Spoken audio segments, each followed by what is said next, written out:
அனைவருக்கும் வணக்கம். இந்த வீடியோவில் நம்ம என்ன பார்க்க போறோம்னா குரூப் 4 தேர்வுக்கு பயனுள்ளவைகளை நம்ம வின்னர்ஸ் கிளாஸ் அகாடமி சார்பாக நம்ம வந்து 3 இலவச முழு மாத தேர்வுகள் நம்ம கொடுத்துருக்கோம். அதில் நம்ம இந்த சேனலில் பார்த்தீங்கன்னா 2 முழு மாத தேர்வு நான் கொடுத்துருந்தேன். நீங்கள் டெஸ்ட் எழுதியிருந்தால் ஓகே, டெஸ்ட் எழுதலாம் அப்படின்னா டிஸ்கிரிப்ஷனில் அந்த வீடியோக்கான லிங்க் கொடுக்குறேன். அதை நீங்கள் செக் பண்ணி பாருங்கள். அதில் கொஸ்டின் பேப்பர் ஆன்சர் இருக்கும். நீங்கள் டெஸ்ட் போட்டு பார்த்துட்டு இந்த மேக்ஸ் வீடியோ பார்த்தீங்கன்னா கண்டிப்பாக உங்களுக்கு ரொம்ப யூஸ்ஃபுல்லாக இருக்கும். இன்றைக்கி பார்த்தீங்க அப்படின்னா இன்றைக்கி புதன்கிழமை. ஸோ இன்றைக்கி வந்து பார்த்திங்கன்னா நமக்கு இலவச முழு மாத தேர்வு நம்ம டெலிகிராம் சேனல் மூலிமா நான் வந்து கொடுத்துருக்கிறேன். இன்றைக்கி காலையில் கொஸ்டின் பேப்பர் ஷேர் பண்ணிட்டேன். இந்த வீடியோ பார்க்குறவங்க மோக் டெஸ்ட் 3 அட்டன் பண்ணி பார்க்கணும் அப்படின்னா டெலிகிராம் சேனலில் ஜாயின் பண்ணிக்கோங்க. லிங்க் டிஸ்கிரிப்ஷனில் இருக்குது. ஓகேங்களா? சரி, இப்போ இலவச மாத தேர்வு 2க்கான மேக்ஸ் எக்ஸ்பிளேஷன் வீடியோ பார்க்கலாம். நீங்கள் டெஸ்ட் போட்டு பார்த்துருந்தீங்கன்னா அப்படியே செக் பண்ணிக்கோங்க. இப்போ தொடர் வரிசையில் அடுத்த உறுப்பு என்னன்னு கேட்டிருக்காங்க. இது வந்து பார்த்தீங்கன்னா இன்க்ரீஸ் மெத்தடில் இருக்குது. ஸோ வந்து என்ன வந்து லிங்க் இருக்கும் அப்படின்னு ஒவ்வொரு அந்த நம்பர்ஸை நம்ம வந்து பார்க்குறோம். ஃபஸ்ட்டு வந்து இவங்க 2ன்னு கொடுத்துருக்காங்க இல்லையா, அதுக்கும் 2வதுக்கும் என்ன லிங்க் இருக்குன்னா இந்த 2 × 2 + 1 போட்டிருக்காங்க. 2 2 4 4 1 5. 5க்கும் 9க்கும் என்ன சார் லிங்க் இருக்குன்னா 5 × 2 10 - 1, அதாவது 10 1 10 - 1 9. இதே பேட்டர்னில் அப்படியே அடுத்தடுத்து போகிறாங்க. இப்போ பாருங்கள், 9 எடுத்துக்கோங்க. 9 2 18. 18 கூட 1 கூட்டினா 19 வந்துடுச்சா? 19. அடுத்தது இந்த 19 எடுத்துக்கோங்க. அதை 2ஆல் மல்டிபிள் பண்ணிங்கன்னா 38. 38ல் 1 போச்சுன்னா 37. ஸோ அடுத்து என்ன பண்ணிங்கன்னா இந்த 37 வருதுலேயே அந்த நம்பரை 2ஆல் மல்டிபிள் பண்ணுங்கள். அது பண்ணிங்கன்னா 74ன்னு வரும். ஸோ இந்த 74 கூட 1 ஆட் பண்ணும். ஏன்னா 38 கூட 1 கழிச்சு தான் 37 வந்திருக்கு. ஸோ பேட்டர்ன் வந்து +1 - 1 +1 - 1 +1. அப்போ 74 + 1 75. ஸோ ஆன்சர் வந்து 75 அப்படின்றதான் இதுக்கு ஆன்சர். ஓகேவா? ஒரு சீரீஸ் கொடுத்துட்டு ஏதாவது ஒரு நம்பரை விடுபட்டுருக்கும். அது இடையிலையும் விடுபட்டலாம், அல்லது லாஸ்ட்டில் விடுபட்டுருக்கலாம். அந்த நம்பரை வந்து கேட்பாங்க. இந்த மாதிரி ஏதாவது ஒரு பேட்டர்னில் ஒரு சீரீஸில் அந்த நம்பருக்கும் இன்னொரு நம்பருக்கும் வந்து இருக்கோ அதை கண்டுபிடிக்கணும். ஒருவர் தான் பெற்ற 65,000 கடனை திரும்ப செலுத்த முதல் மாதம் 400 செலுத்துகிறார். அதன் பிறகு ஒவ்வொரு மாதமும் முந்தைய மாதம் செலுத்திய விட 300 கூடுதலாக செலுத்துகிறார். அவர் அந்த கடனை அடைக்க எவ்வளோ காலம் தேவைப்படுறாங்க? இந்த ஏபிஜிபி மெத்தட் இருக்கு இல்லையா, அந்த மெத்தட் தான் இது. ஆக்சுவலாக எப்படி அப்படின்னு பார்த்தீங்கன்னா ஃபஸ்ட் மாதம் 400, அப்புறம் 300 இன்க்ரீஸ் பண்ணுறாங்க. அப்போ 400 300 இன்க்ரீஸ் பண்ணால் 700, அடுத்தது 300 இன்க்ரீஸ் பண்ணால் 1000. ஸோ இந்த மாதிரி வந்து செலுத்துகிறார். ரைட்டா? கூடுதலாக சரி. இவர் எத்தனை மாதத்தில் வந்து இது எத்தனை டேர்மில் வந்து இது இந்த பணத்தை வந்து அடைக்க முடியும், எது இந்த 65,000 அடைக்க முடியும் அப்படின்னு சொல்லி கேட்குறாங்க. ஆனால் எத்தனை மாதம்னு எக்ஸாக்டாக கொடுக்கல, நாம் தான் கண்டுபிடிக்கணும். ஆனால் அந்த தொகை வந்து கொடுத்துட்டாங்க 65,000ன்னு. அப்போ இதுக்கான ஃபார்முலா என்னன்னு பார்த்தீங்கன்னா n/2 2a + n - 1 × d. ரைட்டா? ஸோ இதை வச்சு தான் நம்ம வந்து அந்த என்னோட வேல்யூ வந்து கண்டுபிடிக்க போகிறோம். ரைட்டா? ஸோ இது வந்து கூட்டுத்தொகை, அந்த கூட்டுத்தொகை இதுக்கு வந்து ஃபார்முலா. இப்போ இது வந்து அவங்களே கொடுத்துட்டாங்க 65,000 சொல்லி, அந்த 65,000 போட்டுக்கோங்க. ரைட்டா? இப்போ ஃபார்முலா என்ன சொல்லிச்சு? ஈக்குவல் டு போடுங்க. Equal to n/2. என்னன்றது நமக்கு தெரியாது, அதனால் n/2 அப்படியே வச்சுக்கோங்க. ரைட்டா? 2a. ஏன்றது ஃபஸ்ட்டு டேர்ம். ஃபஸ்ட்டு என்னவில் 400 செலுத்திருக்காங்க. அப்போ 2a நம்ம 2 × 400ன்னு போனோம். அப்போ 800ன்னு வந்துடும். Plus n - 1 × d. n - 1 × d. dனா difference. ஒவ்வொரு டேர்முக்கும் அவர் கட்டும்போது 300 ரூபா வந்து சேர்த்து கட்டுறாருன்னு போட்டிருக்காங்க. அப்போ 300 அப்படின்னு சொல்லி வரும். இதை சிம்பிளிஃபை பண்ணணும். ரைட்டா? அந்த என்னன்றதை அப்படியே வச்சுட்டு என்னோட மதிப்பு தான் நம்ம வந்து கண்டுபிடிக்கணும். ஓகேங்களா? சரி, இப்போ என்ன பண்ணலாம் அப்படின்னா n/2 இருக்கா? சரி, இந்த 300 வந்து உள்ளே மல்டிபிள் பண்ணிவிடுங்க. அப்போ என்ன வரும்னா இந்த இடத்துல 300n 300 n - 300 அப்படின்னு வரும். -300ன்னு வரும். இந்த -300னா இங்கே 800 இருக்குது. அப்போ 800ல் 300 போச்சுன்னா 500ன்னு சொல்லி வரும். ரைட்டா? 500ன்னு சொல்லி வரும். அப்போ n/2 500 ப்ளஸ் நம்ம என்ன பண்ணலாம், n/2 500 + 300n அப்படின்னு வரும். 300n வரும். இங்கே /2 இருக்கு இல்லையா? ஸோ அதை வந்து உள்ளே நம்ம போட்டோம்னா 2 டேர்முக்கும் /2 தான். அப்போ வந்து 2ஆல் டிவைட் பண்ணிக்கலாம். அடித்தா இது 250ன்னு வரும். 300 அடித்தா 150ன்னு வரும். ரைட்டா? ஸோ இதில் வந்து பார்த்திங்க அப்படின்னா இந்த 0 0ன்னு இருக்கு இல்லையா? அப்போ 250 150னா நம்ம வந்து 10 காமனாக எடுக்கலாம். அப்படி 10 காமனாக எடுத்திங்கன்னா இந்த இடத்துல 65,000 ஒன்று வச்சுருக்கோம் இல்லையா, அதில் ஒரு 0 கேன்சல் பண்ணிக்கலாம். அப்போ 10 வந்து நான் காமனாக எடுத்துட்டேன். மீதி என்ன இருக்குன்னா n × 25 ப்ளஸ் இது வந்து 150n, அது 10 எடுத்துட்டேன்.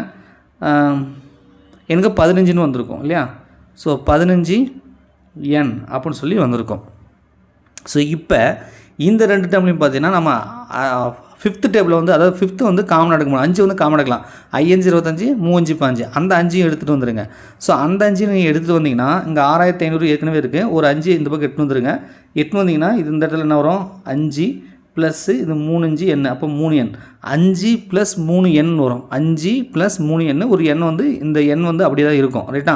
இப்போ இந்த 5 வெளியேட்டு வந்தால் அது வந்து இந்த பக்கம் வந்தால் டிவைடில் வந்துடும். இங்கே 6500 இருக்குது. ஸோ இதை வந்து இங்கே 5ஆல் டிவைட் பண்ணணும், 5ஆல் டிவைட் பண்ணணும். ரைட்டா?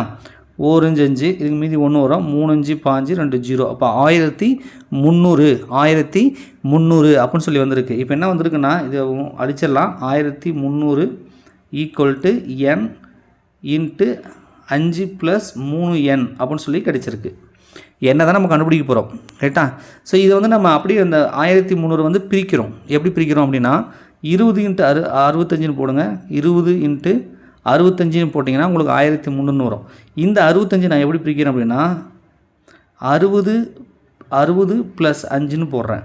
60 + 5 போடுறேன். இந்த 60 நான் பிரிக்கிறேன். எப்படி பிரிக்கிறேன் அப்படின்னா 60 5 ப்ளஸ் இந்த 5 முன்னாடி போட்டுக்கிட்டேன். அந்த 60 என்னென்னு பிரிக்கிறேன்னா 3 × 20, 20 3 டைம் பண்ணால் 60. ரைட்டா? அப்போ 3 × 20 அப்படின்னு பிரிக்கிறேன். இப்போ நீங்கள் பார்த்தீங்க அப்படின்னா இந்த 5 n + 3 n, அந்த என்னன்ற இடத்துல மட்டும் உங்களுக்கு 20 இருக்குது, மீதி அதே ஃபார்மேட்டில் இருக்குது. அப்போ என்னோட வேல்யூ வந்து 20. ஏன்னா right hand side left hand side அந்த ஃபார்மேட் வந்து ஒரே மாதிரி இருக்குது. அந்த என்னன்ற இடத்துல நமக்கு இந்த இடத்துல என்ன இருக்குது 20ன்னு வந்திருக்கு. அப்போ n = 20. அப்போ வந்து அவர் 300 எக்ஸ்ட்ரா கட்டினாருன்னா எத்தனை மாதத்தில் எவ்வளோ காலத்தில் கட்டியிருப்பார் அப்படின்னா 20 மாத கால இடைவெளியில் வந்து கட்டியிருப்பார். ரைட்டா? So D option. 219 நாட்கள் வந்து டேஸ் ஆண்டுன்னு கேட்குறாங்க. ஸோ வருஷத்துக்கு இது வந்து சாதாரண ஆண்டா லீப் ஆண்டான்னு கொடுக்கல. ஸோ சாதாரண நம்ம வந்து அது மாதிரி மென்ஷன் பண்ணல. லீப் ஆண்டுனா கண்டிப்பாக லீப் ஆண்டுன்னு மென்ஷன் பண்ணியிருப்பாங்க. மொத்தமாக வந்து கொடுத்தாங்கன்னா நம்ம சாதாரண ஆண்டு தான் எடுத்துக்கணும். ரைட்டா? சாதாரண ஆண்டுக்கு வந்து 365 நாட்கள். அப்போ 219 365 அப்படின்னு போட்டுக்கலாம். ஸோ இதை பிரிக்கும்போது 73 × 3 போட்டிங்கன்னா உங்களுக்கு 219ன்னு வரும். இதே 365 வந்து 73 × 5ன்னு போடலாம். ரைட்டா? இப்போ இதை கேன்சல் பண்ணலாம். 73 கேன்சல் பண்ணலாம். ஸோ நமக்கு 3/5 அப்படின்னு சொல்லி கிடைக்கிது. ஸோ 3/5 ஆண்டுகள் அப்படின்றது அர்த்தம். ரைட்டா? 3/5 ஆண்டுகள். So D option. ஸோ வந்து நாட்கள் கொடுத்துருக்காங்க. நம்ம வந்து இயருக்கு கன்வெர்ட் பண்ணும்போது மொத்த நாட்கள் என்ன 365, அந்த 365 வகுத்துக்கு நம்ம ஒரு ஃப்ராக்ஷன் நம்பர் வருது. எந்த அளவுக்கு சிம்பிளிஃபை பண்ண முடியும் அந்த அளவுக்கு சிம்பிளிஃபை பண்ணிவிட்டு நம்ம ஆன்சரை போட்டுடலாம். இது ரொம்ப ஈஸி தான். ஒரு குறிப்பிட்ட அசலானது 8% வட்டி விதத்தில் எத்தனை ஆண்டுகளில் 3 மடங்குகளாகும் அப்படின்னு சொல்லி கேட்குறாங்க. இது வந்து இது வந்து 3 மடங்கு ஆகும் அப்படின்னு சொல்லி கேட்குறாங்க. நம்ம என்ன பண்ணலாம் அப்படின்னா இப்போ A 3P அப்படின்னு வச்சுக்குவோம். ரைட்டா? 3P அப்படின்னு வச்சுக்கலாம். Pன்றது P. ஓகே. இப்போ வந்து 8% அப்படின்னு கொடுத்துருக்காங்க இல்லையா? 8 ரேட் ஆஃப் இன்ட்ரெஸ்ட் வந்து 8% அப்படின்றத சொல்கிறாங்க. ஸோ இதில் வந்து வட்டியை எப்படி நம்ம கண்டுபிடிக்கிறது அப்படின்னா இப்போ இன்ட்ரெஸ்ட் அப்படின்னா என்ன வரும், அந்த A - P அப்படின்றது தான் நம்ம ஃபார்முலா. அந்த தொகை அதுலேருந்து நமக்கு அந்த வட்டி தொகையோட தொகை தான் கிடைக்கும் நமக்கு அந்த இதில் பிஎன்ஆரில். ஸோ அதுலேருந்து நம்ம வந்து கழிக்கணும். ரைட்டா? கழிச்சா தான் நமக்கு வந்து தொகை கிடைக்கும். A - P. இப்போ இந்த இதுதான் வந்து நம்ம 3Pன்னு எடுத்துருக்கோம் இல்லையா? ஏன்னா 3 மடங்கு அப்படின்னு போட்டிருக்காங்கல்ல. அந்த தொகை வந்து ஒரு குறிப்பிட்ட அரசில் வந்து 8% வட்டி விகிதத்தில் எத்தனை ஆண்டுகள் 3 மடங்கு ஆகும் அப்படின்றத கேட்டிருக்காங்க. அப்போ நம்ம 3P அப்படின்னு போடலாம். ஸோ 3P - Pன்னு போட்டோம்னா உங்களுக்கு 2P அப்படின்னு சொல்லி கிடைக்கிது. 2Pன்னு வருது. ரைட்டா? சரி. இப்போ ஃபார்முலா என்னது, நமக்கு தனி வட்டிக்கு ஃபார்முலா PNR/100 சிம்பிள் இன்ட்ரெஸ்ட். ரைட்டா? இதான் வந்து ஃபார்முலா. இதில் என்ன தான் நம்ம கண்டுபிடிக்கணும், எத்தனை ஆண்டுகளில் அது மடங்காக மாறுது தான் கேட்குறாங்க. அப்போ எண்ணெய் மட்டும் வச்சுட்டு இதில் இந்த பக்கம் எடுத்துகிட்டு வந்துடுங்க. ரைட்டா? ஸோ இந்த பக்கம் எடுத்துகிட்டு வந்துடுங்க. ஸோ அப்படி எடுத்துகிட்டு வந்தீங்க அப்படின்னா உங்களுக்கு என்ன கிடைக்குன்னா இப்போ நம்ம n = அப்படின்னு போடும்போது பாருங்க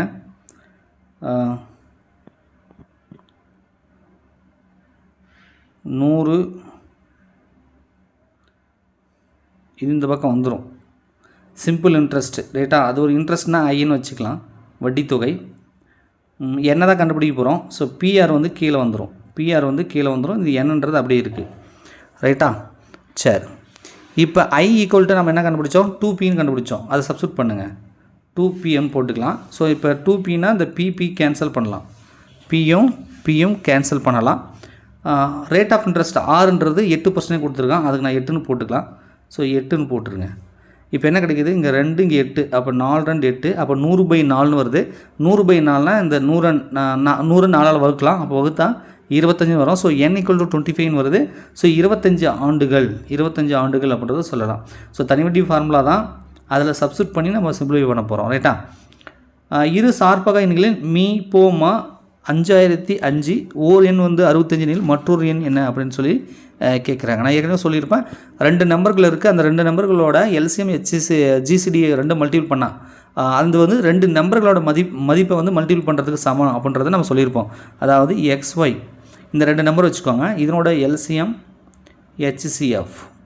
அப்போ இந்த ரெண்டுத்துக்கான பெருக்கு தொகையோட வேல்யூ கிடைக்கும் இல்லையா, அதுவும் அந்த 2 நம்பருங்களோட எல்சிஎம் HCF ரெண்டுத்தையும் பெருக்கின ஒரு வேல்யூ வரும் இல்லையா, அது ரெண்டும் ஈக்குவலாக இருக்கும். ஸோ இந்த வந்து ரிலேஷன்ஷிப்னு சொல்லுவோம். இந்த ரிலேஷன்ஷிப் மூலிமா நம்ம இதை வந்து சப்ஸ்டியூட் பண்ணி கண்டுபிடிச்சிடலாம்.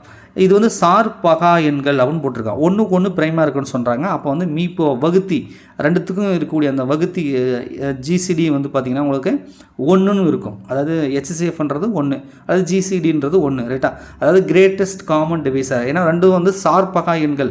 இந்த வார்த்தை ரொம்ப வந்து இம்பார்ட்டன்ட். ப்ரைம் நம்பர் அப்படின்னு சொல்கிறாங்க. ஒன்றுக்கு ஒன்று ப்ரைம் நம்பராக இருக்குது. அப்போ வந்து காமன் டிவைசர் வந்து 1 தான் இருக்கும். அப்போ HCFன்றது 1 அப்படின்னு கிடைச்சாச்சு. ஓகேவா? சரி, மீப்போமா எல்சிஎம் கொடுத்துட்டான் 5005, ஒரு நம்பரையும் கொடுத்துட்டாங்க. ஒரு நம்பர் எக்ஸ்னு வச்சுக்கோமே 65. இப்போ ஒய்ன்றதை மட்டும் தான் கண்டுபிடிக்கணும். அப்போ என்னென்னா இந்த 65 × Y எல்சிஎம் வந்து 5005, HCF வந்து 1 வந்து மல்டிபிள் பண்ணாலும் அதே தான். அப்போ அந்த 1ன்றது கூட போட வேண்டியதில்லை, இது இப்படியே வச்சுக்கலாம். இப்போ Y = 5005/65, 5005/65. இதை வந்து நீங்கள் அடித்து பாருங்கள். ஓகேங்களா? ஸோ இதை அடிச்சிங்க அப்படின்னா எப்படி வருதுன்னா, 5ஆம் வாய்ப்பில் அடிச்சிங்கன்னா இது 15ன்னு வருது. ஸோ மேலே வந்து 1001ன்னு வருது. ஸோ அதுக்கப்புறம் இந்த 1001 நீங்கள் வந்து இது வந்து 13ன்னு வரும். 1 மீதி 1 15 வருது, 3 5 அப்போ 1001/13ன்னு வருது. ஸோ இதையும் நீங்கள் சிம்பிளிஃபை பண்ணிங்கன்னா உங்களுக்கு 77 அப்படின்னு சொல்லி வருது, 77. ஸோ இன்னொரு நம்பர் வந்து 77 அப்படின்றது வரும். ஓகேங்களா? உங்களுக்கு டவுட்டாக இருந்துச்சுன்னா நீங்கள் வந்து அதை மல்டிபிள் பண்ணிக்கலாம். இப்போ ஒரு நம்பர் இன்னொரு நம்பரை மல்டிபிள் பண்ணால் அந்த நம்பர் வருதுன்னு நான் சொன்னேன்னா கான்செப்ட் படி. ஏன்னா வந்து நீங்கள் HCFன்றது 1ன்னு போட்டாச்சு, அப்போ 5005 தான் வருது இல்லையா? ஸோ அப்போ 65 × 77. இது ஷார்ட்கட் மெத்தட் எப்படின்னா, இதில் இருக்கிற ஏதாவது ஒரு ஆப்ஷன் எடுத்து இந்த நம்பரை மல்டிபிள் பண்ணால் இந்த 5005 வந்துச்சுன்னா அதுதான் ஆன்சர். இப்போ இதுதான் ஆப்ஷன்லேருந்து கண்டுபிடிக்கிற மெத்தட்னு சொல்லுவாங்க. சில மேக்ஸில் வந்து ஒர்க் அவுட் பண்ணாமல் ஆப்ஷனில் இருக்கிறது ஏதாவது ஒன்று போட்டு பார்க்குறது, எதுக்கு வருதோ அது ஆன்சர். ரைட்டா? இப்போ நீங்கள் பாருங்களேன், 5 25, 6 7 35 5 மீதி 3, 5 30, 6 36, 7 42, 42 3 45, மறுபடியும் 455, இந்த 5 10க்கு 0 மீதி 1, மறுபடியும் 10க்கு 0 மீதி 1 வந்துருச்சா? அப்போ ஒரு நம்பர் தெரியும். ரைட்டா?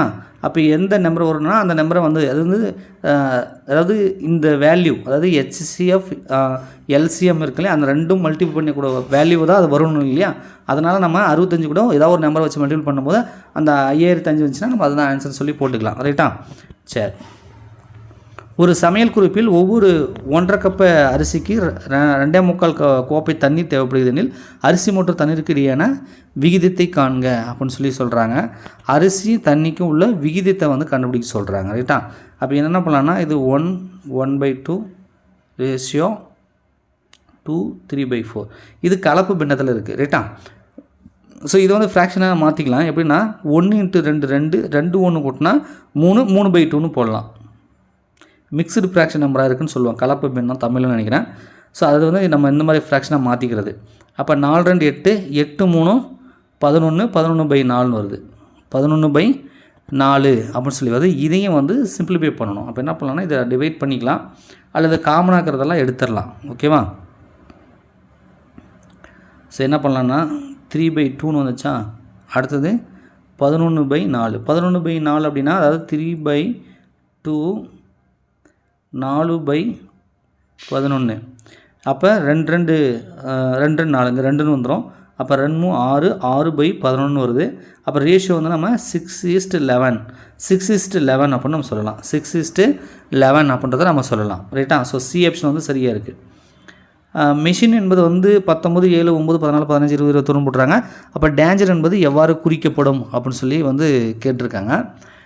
இதில் எப்படி போட்டிருக்காங்கன்னா எம்ன்றது வந்து 13வது லெட்டர் ஆல்பபெட்டில் ஏபிசிடின்னு நம்ம எடுத்துக்கோம்ல. இப்போ ஏனா 1 அப்படின்னு நமக்கு தெரியும், பினா 2, இப்போ இசட்னா 26வது லெட்டர். இந்த மாதிரி ஒவ்வொன்றுத்துக்கும் அந்த பிளேஸ் எந்த பிளேஸில் வருது, எத்தனாவது லெட்டராக வருதுன்ற வருதும்ல, அந்த பிளேஸை வச்சு தான் போட்டிருக்காங்க. உங்களுக்கு புரியுற மாதிரி சொல்லணும் அப்படின்னா இங்கே பாருங்கள், இங்கே ஏன்னு இருக்கா, இங்கே 1ன்னு வரணும், ஆனால் 7ன்னு இருக்குது. அப்போ 1 கூட 6 கூட்டியிருக்காங்க, 1 கூட 6 கூட்டியிருக்காங்க. சைட்டு அப்படி தான் கூட்டியிருக்காங்களா அப்படின்னு ஒரு டவுட் வருதுன்னா நீங்கள் சி எடுத்துக்கோங்க. ஏபிசி, சினா 3வது லெட்டரா, 3 கூட 6 கூட்டினா 9. பாருங்கள் கரெக்டாக இருக்கா? அப்போ ஒவ்வொரு நம்பரோட பிளேஸு அது கூட 6 கூட்டி கூட்டி போட்டிருக்காங்க. அப்போ இந்த டின்றது எத்தனாவது பிளேஸு, 4வது பிளேஸு, 4வது பிளேஸ். அது கூட கூட்டினீங்க 6 கூட்டினா 10ன்னு வரணும். அப்போ ஃபஸ்ட்டு வந்து 10ன்னு எங்கேயாவது வருதான்னு பாருங்கள். இங்கே பாருங்கள், சி ஆப்ஷனில் இருக்குது. ஸோ ஒன்றை கண்டுபிடிச்சோன்னே கண்டுபிடிச்சிட்டேன். நீங்கள் இதுக்கப்புறம் ஒவ்வொன்றா கண்டுபிடிச்சி பார்த்தாலும், இப்போ ஏன்னா வச்சுக்கோங்களேன், 1 கூட 6 கூட்டணும், ரைட்? அப்போ 7 பாருங்கள், 7ன்னு இருக்குது, 10 7ன்னு வருது. So C option. இந்த மாதிரி நீங்கள் ஒவ்வொரு நம்பருக்கும் அந்த நம்பரோட பிளேஸு ப்ளஸ் அது கூட 6 கூட்டினீங்கன்னா உங்களுக்கு கரெக்டாக வந்துடும். ஸோ சி ஆப்ஷன் வந்து சரியாக இருக்குது. 48 ஆண்கள் ஒரு வேலையை நாளொன்றுக்கு 7 மணி நேரம் வேலை செய்து 24 நாட்கள் முடிப்பர் எனில் 28 ஆண்டுகள் அதே வேலையை நாளொன்றுக்கு 8 மணி நேரம் வேலை செய்தால் அவ்வேலையை எத்தனை நாட்கள் முடிப்பு அப்படின்றாங்க. டைம் அண்ட் ஒர்க் தான், சாதாரணமாக நீங்கள் வந்து போட்டுக்கலாம், ஒன்றும் பிரச்சனையே கிடையாது. 48 நாளில் 48 ஆண்கள் செய்கிறாங்க, நாளொன்றுக்கு 7 மணி நேரம் செய்கிறாங்க, 24 முடிக்கிறாங்க. எந்த வேலைனா ஒரே வேலை, ஒர்க் டன்னு 1. இதே மாதிரி அடுத்ததுக்கு 28 ஆண்கள் செய்கிறாங்க, அதே வேலைன்ட்டாங்க, அப்போ ஒர்க் டன்னு 1. நாளொன்றுக்கு 8 மணி நேரம் 8 மணி நேரம் வேலை செய்கிறாங்க. எத்தனை நாளில் செய்வாங்கன்னு தெரியாது, அது எக்ஸ்ன்னு வச்சுக்கோங்க, ரைட்டா? இப்போ எக்ஸை தான் நம்ம கண்டுபிடிக்க போகிறோம், எத்தனை நாள்னு சொல்லி. அப்போ 28 × 8 அப்படியே இந்த பக்கம் 8ன்னு வந்துடலாம். ஸோ 28 × 8, அதாவது இங்கே பெருக்களுக்கு இந்த பக்கம் வந்தால் வகுத்தல்னு வந்துடும். ஓகேவா? இதை சிம்பிளை பண்ணிங்கன்னா ஆன்சர் வந்துருப்போது. அவ்வளோ, ரொம்ப சிம்பிள் தான், ரைட்டா? உங்களுக்கு தெரிஞ்ச ஏதாவது ஒரு டேபிளில் நீங்கள் அடிச்சு பாருங்கள். 1 7 7 3 7 21 4 7 28, அப்போ 4, 1 8 8 2 8 16 3 8 24, அப்போ இது 3, இது 4, 1 4 2 8, அப்போ 12 12 × 3 தான் இருக்குது, 3 12 36, அப்போ 36. ஆன்சர் என்னது? 36. அப்போ 36 நாட்களில் முடிப்பாங்க. ஸோ இது வந்து பார்த்திங்கன்னா டைம் அண்ட் ஒர்க்கு. ஒரு பகடையின் வேறுபட்ட நிலைகள் கீழே கொடுக்கப்பட்டுள்ளது. எண் 1 என்ற பக்கத்திற்கு எது பக்கம் என்னன்றாங்க. நான் ஏற்கனவே சொல்லியிருப்பேன், பகடையில் இந்த மாதிரி சிங்கிள் பகடையாக கொடுக்குறான்னு வச்சுக்கோங்க. இதை நான் ஒரு 3 டைப்பாக உங்களுக்கு சொல்லிடுறேன், அப்போ தான் உங்களுக்கு புரியும். எந்த கணக்கு கேட்டாலும் அட்டன் பண்ணிக்கலாம். இதே கணக்கு கேட்பான்னு சொல்ல முடியாதுல்ல. சரி, இந்த மாதிரி 1 3 2 இந்த 2 பகடை விட்டுடுங்க. இந்த மாதிரி 1 3 2ன்னு கொடுத்தாங்க, ஒரே ஒரு பகடை கொடுத்தாங்க. கொடுத்துட்டு இதுக்கு எதிர்பக்கம் என்னன்றாங்க, ரைட்டா? உதாரணத்துக்கு 2க்கு எதிர்பக்கம் என்னன்றாங்க. அப்போ 2க்கு என்ன எதிர்பக்கம் வரும்னா, அந்த நம்பர் கூட எதை கூட்டினா 7 வருதோ, அந்த நம்பர் கூட எதை கூட்டினா 7 வருமோ அது வந்து அதுக்கு ஆப்போசிட்டாக இருக்கும். ஓகேவா? இப்போ உதாரணத்துக்கு இது 4க்கு வந்து 5 வந்து ஆப்போசிட்டாக இருக்கும். இப்போ 3 கூட எதை கூட்டினா 7 வரும், 4. அப்போ இது அதுக்கு ஆப்போசிட்டாக இருக்கும். 1 கூட எதை கூட்டினா 7 வரும், 6. அப்போ 6 வந்து 1க்கு வந்து ஆப்போசிட் ஆகும். ஒரே ஒரு சிங்கிள் பகடை கொடுத்து அதுக்கான ஆப்போசிட் கேட்டாங்கன்னா இந்த மாதிரி வச்சுக்கோங்க, கூட்டினா 7 வரணும் அப்படின்றத மனசு வச்சுக்கோங்க, ரைட்டு? அடுத்தது 2 பகடை கொடுக்குறான்னு வச்சுக்குவோம். 2 பகடை, இந்த பகடை மறந்துடுங்க. இந்த கணக்கு நான் சொல்ல பொதுவாக சொல்கிறேன், ஏன்னா இதே கணக்கு அவங்க கேட்க போகிறதில்ல. ஏதோ ஒரு இது கேட்டாலும் நீங்கள் அட்டன் பண்ண முடியல, அது சொல்கிறேன். 2 பகடை கம்பேர் பண்ணுறோம். 2 பகடையில் பார்த்தீங்கன்னா 2 நம்பர் சேமாக இருக்கான்னு பாருங்கள். இங்கே பாருங்கள், 2 4 2 4, மொத்தம் 3 பக்கங்கள் இருக்கிற மாதிரி கொடுக்குறாங்க. அதில் 2 சேமாக இருக்கா? 2 சேமாக இருந்தால் அந்த சேமாக இல்லாத 3 இருக்குல்ல, ஒரு நம்பர் அதுலேயும் ஒன்று வந்து டிஃப்ரெண்ட்டாக இருக்குல்ல, அது 1க்கு 1 ஆப்போசிட்டாக இருக்கும். 1க்கு 1 ஆப்போசிட்டாக இருக்கும். அப்போ 3க்கு ஆப்போசிட்டு 6. இது ஒரு மாடல், ரைட்டா? சிங்கிள் பகடை கொடுத்தா எப்படி போகிறது பார்த்தாச்சு. 2 பகடை கொடுத்துருக்காங்க, அதில் 2 நம்பர் வந்து சேமாக இருக்குது, 1 மட்டும் தான் டிஃப்ரெண்ட்டாக இருக்குது. அப்போ அந்த டிஃப்ரெண்ட்டாக இருக்கிறது 1க்கு 1 ஆப்போசிட் ஆகும். இது ஒரு கான்செப்ட்டு. அடுத்தது இந்த மாதிரி வந்து 2 பகடையோ 3 பகடையோ கொடுத்துட்டாங்க. இப்போ இதில் வந்து நமக்கு வந்து அந்த ஒரு நம்பரோட எதிர்பக்கம் என்ன அப்படின்னு சொல்லி கேட்குறாங்க. அப்படி கேட்டாங்க அப்படின்னா நீங்கள் ஏதாவது 2 பகடையை வந்து கம்பேர் பண்ணுங்கள். ஏதாவது 2 பகடை கம்பேர் பண்ணுங்கள். அவன் கேட்ட அந்த 1ன்றது ஏதாவது ஒரு இடத்துல இருக்குதான்னு பாருங்கள். இந்த பகடையில் இருக்குது. இந்த பகடை எடுத்துக்கிட்டு இதனோட இன்னொரு பகடை கம்பேர் பண்ண போகிறோம். அட்லீஸ்ட் ஒரு நம்பராச்சும் இதில் இருக்கிறது அந்த பகடையில் இருக்கணும், காமனாக இருக்கணும். அதனால் ஞாபகம் வச்சுக்கோங்க. ஓகேவா? இங்கே பாருங்கள், இங்கே 2ன்னு இருக்குது, இங்கே 2ன்னு இருக்குது. அப்போ இது 2 நம்ம கம்பேர் பண்ணலாம், இல்லை இதை கூட கம்பேர் பண்ணலாம், அது உங்கள் விருப்பம். ரைட்டா? நான் வந்து இது 2 கம்பேர் பண்ணிக்கிறேன். ரைட்டா? ஸோ 2துலையும் என்ன காமனாக இருக்குதுன்னு பார்க்குறேன். எனக்கு 2ன்றது காமனாக இருக்குது, 2ன்றது காமனாக இருக்குது. அப்போ 2 காமனாக இருக்குது அப்படின்னா 2 பக்கடிலையும் கடிகார திசை, அதாவது இப்படி வந்தால் கடிகார திசை, ஆன்டி கடிகார திசைனா எதிர் கிளாக் வைஸ் இப்படி. ரைட்டா? இப்படி ரைட் சைடாக சுற்றுச்சுன்னா அது கிளாக் வைஸு, லெஃப்ட் சைடில் இப்படி வந்துச்சுன்னா அது வந்து ஆன்டி கிளாக் வைஸ்ன்னு சொல்லுவோம், கடிகார எதிர் திசைன்னு சொல்லுவோம். கடிகார திசைன்றது இப்படி தான் வரும் இல்லையா? அப்போ இதுலேருந்து பாருங்கள், இந்த பக்கம் எடுத்துக்கோங்க. 2 6 4 2 6 4 இதான் கடிகார திசை. அப்போ இதுவும் அதே மாதிரி 2 3 1 கடிகார திசை. இப்போ இது எதுக்கு நேராகுதோ அதுக்கு வந்து ஆப்போசிட்டாக இருக்கும். அந்த காமனாக வரதை மட்டும் விட்டுடுங்க.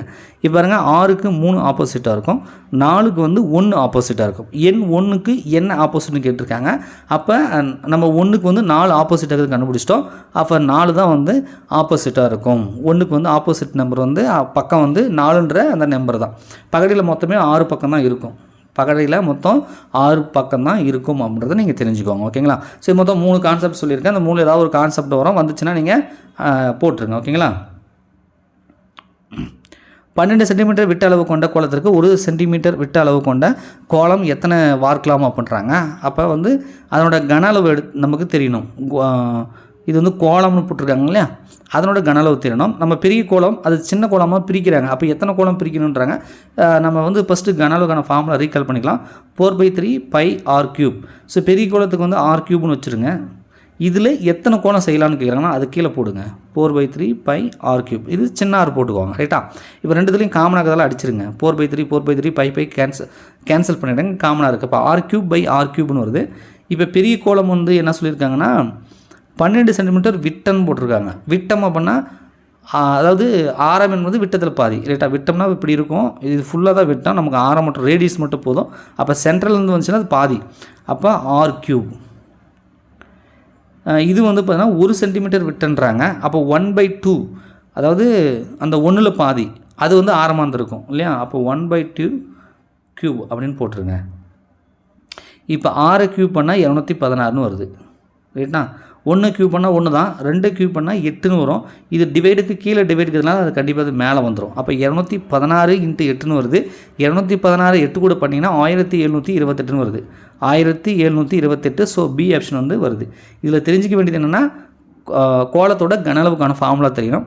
அது வந்து எத்தனை சின்ன கோலங்களாக வந்து பிரிக்க முடியும் அப்படின்னா அந்த பெருசுலேருந்து கீழே போட்டு டிவைட் பண்ணுறது. உதாரணத்துக்கு உங்களுக்கு புரியுற மாதிரி சொல்கிறேன்னே, இந்த 10 2 எத்தனை பிரிப்பீங்க அப்படின்னு கேட்டால் நம்ம என்ன பண்ணுவோம், 2ஆம் வாய்ப்பில் அடிப்போம். அப்போ தான் எத்தனை 2 பிரிக்க முடியும், 5 2 பிரிக்க முடியும். அந்த மாதிரி பெரிய கோலத்தை மேலே போட்டுட்டு சின்ன கோலத்துக்கு வரதுக்கு கன அளவு கீழே போட்டு டிவைட் பண்ணால் அது எத்தனை கோலமாக பிரிக்கலாம் அப்படின்றது நமக்கு கிடைக்குது இல்லையா? அந்த மாதிரி தான்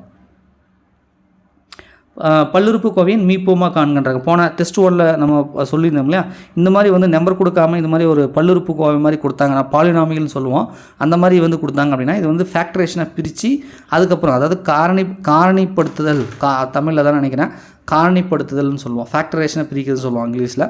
அந்த மாதிரி ஃபேக்டரேஷனை பிரிச்சுட்டு அதுக்கப்புறம் சிம்பிளிஃபை பண்ணிங்கன்னா உங்களுக்கு ஈஸியாக வந்து ஆன்சர் வந்துடும். ஓகேங்களா? சரி, ஃபஸ்ட்டு இந்த 5x² - 10x இருக்கு இல்லையா, இதை வந்து நான் பிரிச்சுக்கிறேன். எப்படி பிரிக்கிறேன் அப்படின்னா 5x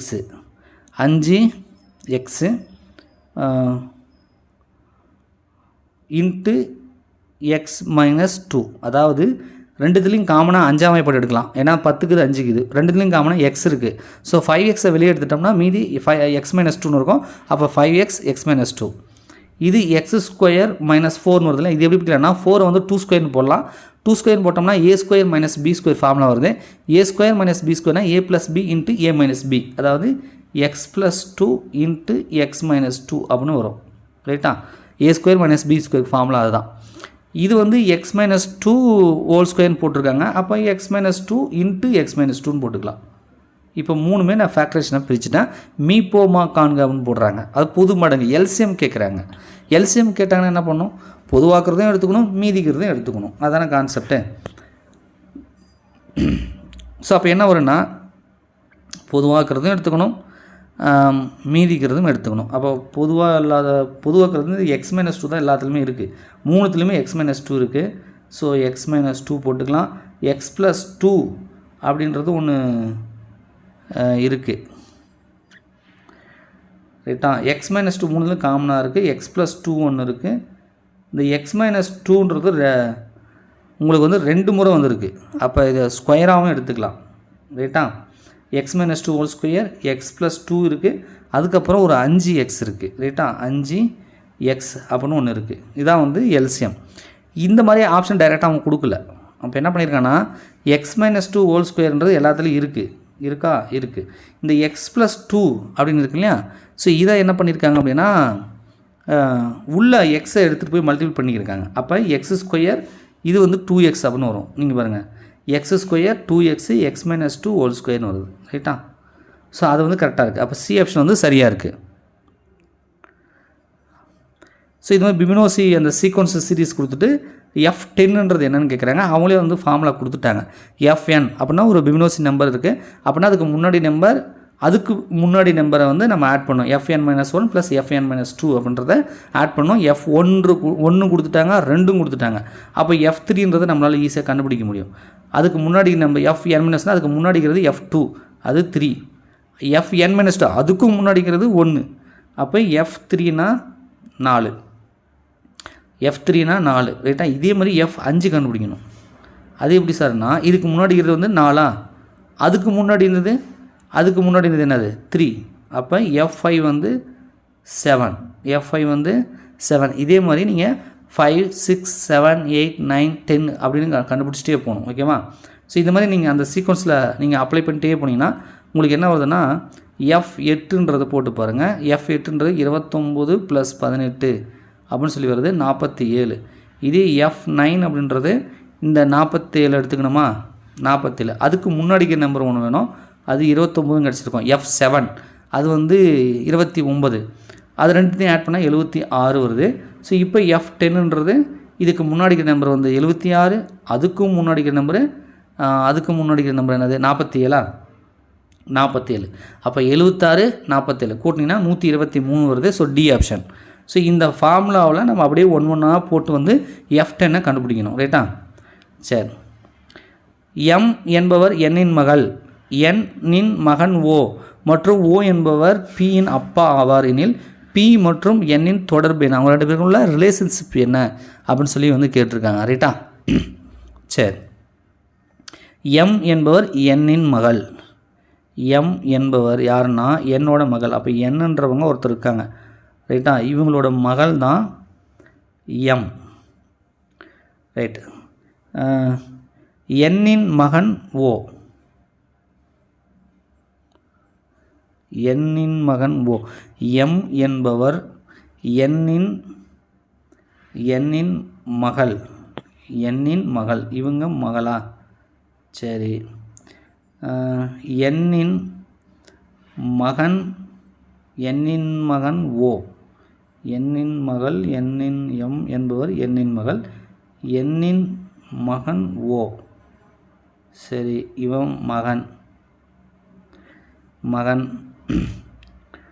O, n-இன் மகன் O மற்றும் O என்பவர் P-இன் அப்பா.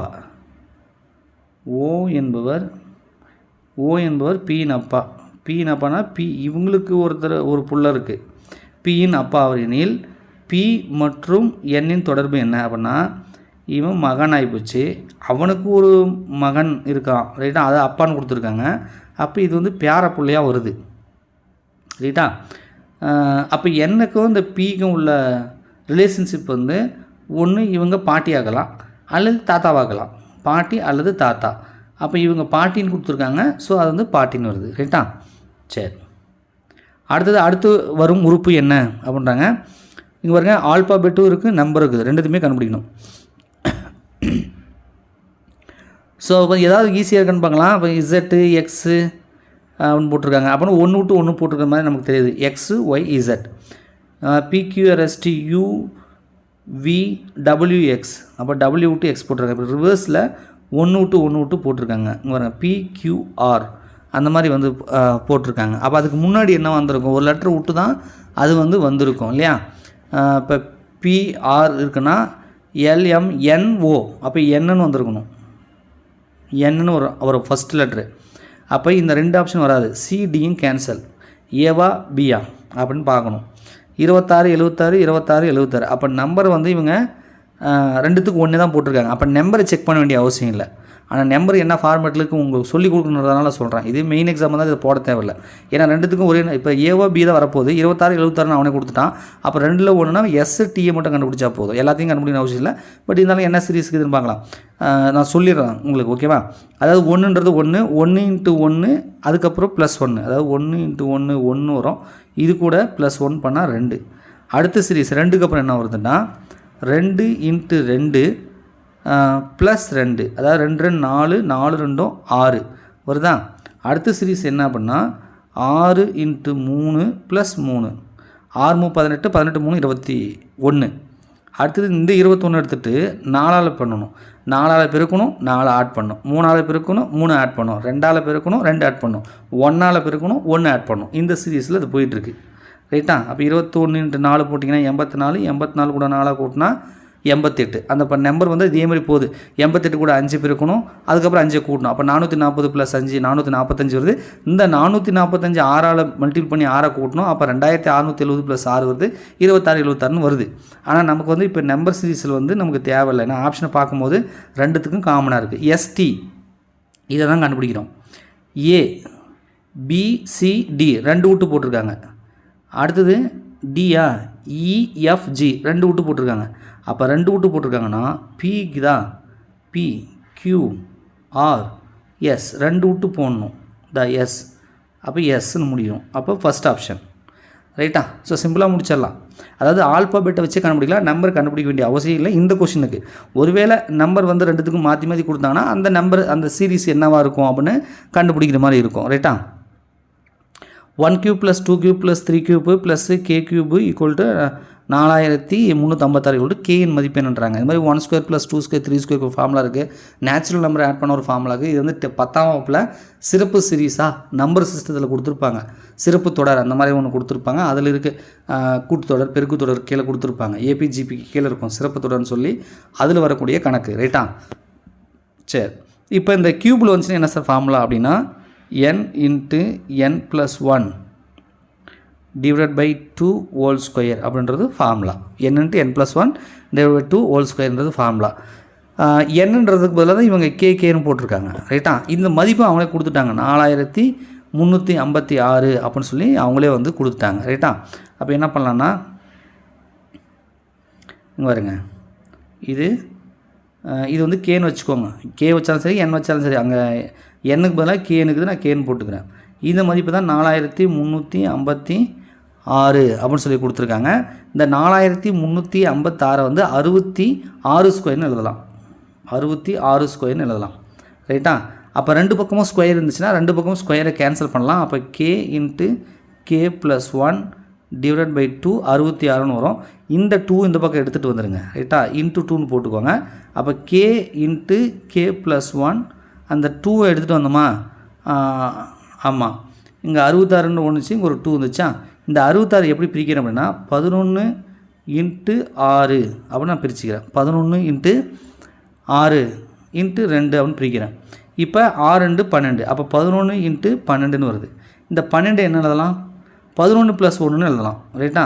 11 + 1, அதாவது n × n + 1, அது k × k + 1ன்ற ஃபார்மேட்டுக்கு அது வந்துருச்சு. அப்போ கேன்றது என்னென்னு சொல்ல முடியும், 11 அப்படின்றத நம்மளால் சொல்ல முடியும். ஸோ 11 அப்படின்றதான் இதுக்கு வந்து சரி. ஒரு பகடை உருட்டப்படும் போது 6ஐ விட பெரிய எண் கிடைப்பதற்கான நிகழ்தகவு என்ன? இந்த பகடை கணக்கு நான் போடும்போது சொன்னால் ஒரு பகடையில் மொத்தம் வந்து 6 பக்கங்கள் தான் இருக்குன்னு நான் சொன்னேன். இவங்க என்ன கேட்குறாங்க, ப்ராபிலிட்டி கேட்குறாங்க. 6ஐ விட பெருசாக்கிறதுக்கான ப்ராபிலிட்டி என்னன்றாங்க. 6 வரைக்கும் தான் நம்பரே இருக்கும், 6க்கு மேலே இருக்காதுன்னு சொல்லியாச்சு. அப்போ இம்பாசிபிள் ஈவெண்ட்டுன்னு சொல்லணும். பாசிபிள் ஈவெண்ட்டு, இம்பாசிபிள் ஈவெண்ட்னு சொல்லுவோம். அப்போ இம்பாசிபிள் அப்படின்னு சொன்னால் அதுக்கான ப்ராபிலிட்டி வந்து 0. பாசிபிலிட்டி வரும்போது ஒவ்வொன்றுத்துக்கும் ஒரு விதமாக வரும். ஆனால் மேக்ஸிமம் வந்து 1க்குள்ளே தான் வரும், ரைட்டா. அது கூட கேட்குறது உண்டு. அதாவது 1 <= ப்ராபிலிட்டி வேல்யூ <= 1. 0லேருந்து 1க்குள்ளே தான் அந்த மதிப்பே இருக்கும், ரைட்டா. அதில் வந்து 100% வந்து ஷூர் ஈவெண்ட் பாசிபிலிட்டி இருக்குது அப்படின்னா 1, பாசிபிலிட்டி கிடையாது சார் அப்படின்னா அது 0, இல்லை 50% சான்ஸ் இருக்குது. இப்போ நீங்கள் வந்து காயினை டாஸ் பண்ணுறீங்க, டைல் விழுமா ஹெட் விழுமான்னு கேட்பாங்க, தலை விழுமா பூ விழுமான்னு கேட்பாங்க. அப்போ ஒன்று தலை விழலாம் இல்லைனா பூ விழலாம், 2 சான்ஸ் இருக்குதா? அப்போ 1/2. அப்போ 1/2னா 0.5 ப்ராபபிலிட்டின்னு சொல்லுவோம் இல்லையா, அந்த மாதிரி. இது வந்து இம்பாசிபிள் ஈவெண்ட்ன்றதுனால நம்ம 0, நடக்கவே நடக்காது, 6க்கு மேலே நம்பரே வராது, அப்போ 0. சுருக்குக அப்படின்னு சொல்கிறாங்க. இந்த மாதிரி ரூட்டுக்குள்ளே கொடுத்துருந்தாங்கன்னா இது ப்ளஸ் இருக்குதா மைனஸ் இருக்குதான்னு பாருங்கள் இந்த நம்பருக்கு. ஓகேவா, பக்கத்தில் இந்த நம்பர் எடுத்துக்கோங்க. ரைட்டா, இது வந்து 49 இருக்குது. 49ன்றது எதனோட ஸ்கொயரோட நம்பர் இருக்குது அப்படின்னு பார்க்கணும். டைரெக்டாக இது பார்த்தீங்கன்னா உங்கள் கண்ணுக்கு வந்து இது 7 49 சார் அப்படின்னு தோணும். அப்படி எடுத்துக்கக்கூடாது. அந்த நம்பரை விட இங்கே ப்ளஸ் போட்டிருக்கிறதுனால அதுக்கு அடுத்ததாக இருக்கிற நம்பரை மாதிரி நம்ம எடுத்துக்கணும். ஓகேவா, அதுக்கு அடுத்ததாக நம்ம எடுத்துக்கணும். இப்போ 7 வராது, இதுக்கு இதை விட அடுத்த ஸ்கொயர் நம்பர் என்னென்னு பார்க்குறோம். 7 49, அப்போ 8 தான் வரும். இப்போ 8 8 64 அப்படின்னு எடுத்துக்கணும். ரைட்டா, ஒருவேளை இது மைனஸ் இருந்தால் இதை விட இந்த 49 விட கம்மியாக வர மாதிரி எடுத்துக்கணும். 6 6 36 அப்படின்னு எடுத்துக்கலாம். 6 6 36 அப்படின்னு எடுத்துக்கலாம் மைனஸ் இருந்தால்.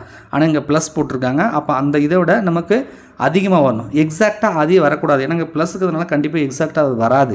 நீங்கள் சிம்பிளிஃபை பண்ணி பார்த்தாலும் உங்களுக்கு வந்து இந்த 8 தான் வரும். ரைட்டா, ஸோ அப்போ வந்து 8 தான் இதுக்கு ஆன்சர். இது வந்து ட்ரிக்ஸு, சிம்பிளிஃபை பண்ணுறதுக்கு மாதிரி ரூட்டுக்குள்ளே வந்துச்சுன்னா ட்ரிக்ஸ் இருக்குது, அது மாதிரி யூஸ் பண்ணிக்கோங்க. 600 X% ஆனது 450 எனில் எக்ஸின் மதிப்பு என்னங்க? 600 ஒரு குறிப்பிட்ட பர்சன்டேஜ் எடுத்துக்கிறாங்க, அது எக்ஸ்ன்னு சொல்கிறாங்க. அந்த வேல்யூ தான் 450ன்றாங்க. அப்போ எக்ஸ்ன்றது என்னவா இருக்கும்னு கேட்குறாங்க. அப்போ 600 இதில் ஒரு பர்சன்டேஜ் எடுக்கிறாங்க, அது என்னன்னு தெரியாது நமக்கு. நம்ம x/100 அப்படின்னு வச்சுக்கோ. இந்த மதிப்பை அவங்களே கொடுத்துட்டாங்க 450ன்னு. இப்போ இதை சிம்பிளிஃபை பண்ணோம்னா எக்ஸ் கிடச்சிரும். ஓகேவா, 2 0 2 0 கேன்சல் பண்ணுங்கள். இப்போ எக்ஸ் = 450. இந்த பெருக்கல் 6 இந்த பக்கம் வந்தால் வகுத்தல் 6 அப்படின்னு சொல்லி வரும். இதை அடித்து பாருங்கள். இதை அடிச்சிங்க அப்படின்னா உங்களுக்கு வந்து 75ன்னு வருது. ஸோ வந்து 75 அப்படின்னு சொல்லி எடுத்திருப்பாங்க, 75. அப்போ 600 75% என்பது தான் அந்த 450 வந்திருக்கும். ரைட்டா, 75% தான் 450 வந்திருக்கும். கூட்டு வட்டி முறையில் ஒரு தொகையானது 2 ஆண்டுகளில் 4500 ஆகவும் 4 ஆண்டுகளில் 6750 ஆகவும் கிடைக்கிறது எனில் அந்த தொகை என்ன அப்படின்னு சொல்கிறாங்க. ஸோ தனி வட்டி பார்த்துருப்பீங்க, இப்போ வந்து கூட்டு வட்டி கேட்குறாங்க. ரைட்டா, கூட்டு வட்டி முறையில் ஒரு தொகையானது 2 ஆண்டுகளில் 4500 மாதிரி தான், 4 ஆண்டுகளில் 6750 ஆகவும் கிடைக்கிறது எனில் அந்த தொகையை கொடுக்காமலே வந்து இவங்க சொல்லியிருக்காங்க. ஓகேவா, சரி, ஃபஸ்ட்டு என்ன பண்ணலான்னா P × 1 + R/100 ஹோல் ஸ்கொயர். கூட்டு வட்டி முறையில் 2 ஆண்டுகளில் 4500 மாறுது. இதை ஒன்று வச்சுக்கோங்க. இன்னொன்று அதே மாதிரி போடுங்க, P × 1 + R/100. இது 4 வருஷத்துக்கு, இது 6750ன்னு வருது. இதை வச்சு ஏதாவது சிம்பிளிஃபை பண்ண முடியுமா சார்னா, இது ஒரு ஈக்குவேஷன் வச்சுக்கோங்க. இது ஃபஸ்ட் ஈக்குவேஷன், செகண்ட் ஈக்குவேஷன் வச்சுக்கோங்க. அப்போ ஒன்று அடிங்க. அடித்து பார்த்தீங்கன்னா உங்களுக்கு இதை வச்சு சால்வ் பண்ணுற மாதிரி நம்மளுக்கு வந்து கிடைக்கிது. ஓகேவா, இப்போ இதை வந்து டிவைட் பண்ணோம்னு வச்சுக்கோங்களேன். இதை நீங்கள் டிவைட் பண்ணி பாருங்கள். ஸோ இதை டிவைட் பண்ணிங்க அப்படின்னா என்ன வருதுன்னா, இந்த Pலாம் கேன்சல் ஆகிடும். Pலாம் கேன்சல் ஆகிடும். இங்கே 2 டைம் இருக்குது, இங்கே 4 டைம் இருக்குது. அப்போ 2 டைம் கிடைக்கும். அப்போ 1 + R/100 ஹோல் ஸ்கொயர் = 6750 / ஏன்னா ஹையஸ்ட் பவர் தான் மேலே போட்டிருப்போம், லோயஸ்ட் பவர் கீழே போட்டிருப்போம். ஸோ அதனால் அது மேலே 4500 அப்படின்னு சொல்லி கிடைக்குது. 1 + R/100 ஹோல் ஸ்கொயர் = 6750 / 4500 அப்படின்னு சொல்லி நமக்கு கிடைச்சிருக்கு. ரைட்டா, இப்போ ஃபஸ்ட் ஈக்குவேஷன் என்ன சொல்லுது? 1 + R/100 ஹோல் ஸ்கொயர், இந்த P போட்டு 4500 கிடச்சிருக்கா. அப்போ இந்த வேல்யூ அப்படியே எடுத்துகிட்டு போயிட்டு இந்த ஃபஸ்ட்டு இதில் போய் சப்ஸ்டியூட் பண்ணுங்கள். ரைட்டா, சப்ஸ்டியூட் பண்ணும்போது இந்த மதிப்பு நமக்கு கிடைச்சிடும். இந்த Pன்றது தான் நமக்கு தெரியாது, ஆக்சுவலாக அதை தான் கண்டுபிடிக்க போகிறோம். அதை வச்சு சால்வ் பண்ணிக்கலாம். ஓகேவா, அப்போ Pன்றது நமக்கு தெரியாது. அந்த 1 + R/100 ஹோல் ஸ்கொயருக்கு வந்து நமக்கு 6750 / 4500 அப்படின்னு சொல்லி கிடைச்சிது. இதுக்கு ஈக்குவல்ட்டாக தான் நம்ம 4500 வச்சுருக்கோம். ரைட்டா, அவங்களுக்கு கொடுத்துருக்காங்க. இதை சால்வ் பண்ணணும். அப்போ சால்வ் பண்ணால் இந்த பெருக்கல் இருக்கிற இந்த பக்கம் வந்து வகுத்தலாம் மாறும், வகுத்தல் பெருக்கலாம் மாறும் இல்லையா. 4500 மறுபடியும் ஒரு 4500 / 6750. ரைட்டா, இதை சிம்பிளிஃபை பண்ணி பாருங்கள். 0 0 கேன்சல் பண்ணுங்கள். அதுக்கப்புறம் 5ஆம் வாய்ப்பாடு எடுத்துக்கோங்க, அடித்து பாருங்கள். ஸோ இந்த மாதிரி வந்து நீங்கள் அப்படியே முடிஞ்ச அளவுக்கு சிம்பிளிஃபை பண்ணிங்கன்னா ஒரு டேபிள் அடிச்சுட்டே வந்தீங்கன்னா உங்களுக்கு 3000 வருது. P = 3000 அப்படின்னு சொல்லி வருது. ஸோ 3000 என்பது இதுக்கு வந்து சரி. கூட்டுத்தொகைக்கான ஃபார்முலா 2 எடுத்துகிட்டு அதை டிவைட் பண்ணி 1 + r/100² கண்டுபிடிச்சி அதுக்கப்புறம் அதை ஃபஸ்ட்டு ஈக்குவேஷனில் சப்ஸ்டிட் பண்ணி கண்டுபிடிச்சிட்டேன். ராமு சோமையின் வயதை போல் மும்மடங்கு மூத்தவர். ராமு சோமையின் வயதை போல் மும்மடங்கு மூத்தவர். 10 ஆண்டுகளுக்கு பிறகு அவர்களின் வயதுகளின் கூடுதல் 80ஆக இருக்குமெனில் ராமுவின் தற்போதைய வயசு என்ன, ப்ரெசன்டேஜ் என்ன அப்படின்னு சொல்லி வந்து கேட்குறாங்க. இது இப்போ என்ன பண்ணலான்னா, நம்ம ராமு சோமையின் வயதை போல் மும்மடங்கு, அப்போ சோமோட வயசு எக்ஸ்ன்னு வச்சுக்குவோம். சோமோட வயசு வந்து எக்ஸு. ராமு சோமு வயது போல் மும்மடங்கா, அப்போ ராமுவோட வயசு வந்து 3x. 10 ஆண்டுகளுக்கு பிறகு அவர்களின் வயதுகளின் கூடுதல். 10 ஆண்டுகளுக்கு அப்புறம் இது +10 மாறும், இதுவும் +10 மாறும். அவங்க அந்த 2 கூடுதல் தான் 80ன்னு கொடுத்துட்டாங்க. ரைட்டா, 2 கூடுதல் 80ன்னு கொடுத்துட்டாங்க.